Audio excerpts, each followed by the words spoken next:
Hello friends, ఒకరోజు శ్రీకృష్ణదేవరాయలు గారి ఆస్థానంలో ఒక చిక్కు సమస్య వచ్చి పడింది. ఆ చిక్కు సమస్యను పరిష్కరించడానికి తెలివైన తెనాలి రామకృష్ణకి అప్పగించారు.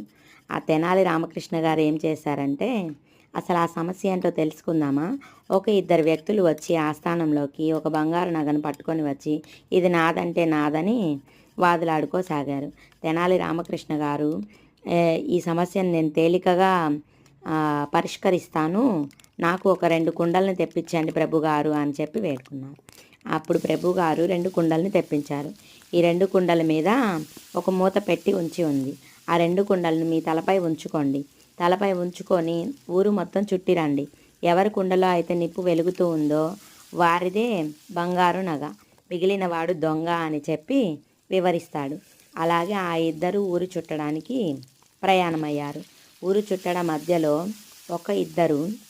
ఇద్దరు వ్యక్తుల్లో ఒకడు కుండను మూతను తీసి చూసి, ఇందులో నిప్పు లేదు, నిప్పు వెలగడం లేదు, అప్పుడు నన్నే దొంగ అనుకుంటారు కదా అని చెప్పి అందులో నిప్పు ఉంచి మూత పెట్టి యథావిధిగా దర్బారుకి చేరారు. ఇద్దరు కుండలు తీసిన తర్వాత ఒక అతని దాంట్లో నిప్పు వెలుగుతూ ఉంది. అప్పుడు ఆ వ్యక్తి ఏమన్నాడంటే, ఇందులో చూసారా ప్రభుగారు, ఇందులో నిప్పు వెలుగుతూ ఉంది, నేనే నిజమైన వాడిని, నేనే నిజం చెప్పిన వాడిని, నాకు ఇచ్చేయండి అని చెప్పి వేడుకుంటాడు. అప్పుడు తెనాలి రామకృష్ణ గారు, నువ్వే దొంగవి, ఇతనిది ఆ బంగారు నగ, ఇతనికి ఇచ్చి ఇతన్ని శిక్షించండి ప్రభుగారు అని చెప్తాడు.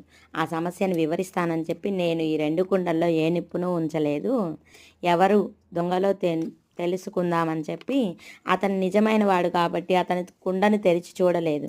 నువ్వు అబద్ధం చెప్పావు కాబట్టి, కుండలో నిప్పు ఉందో తెరిచి చూసావు కాబట్టి నువ్వే దొంగవి అని చెప్పి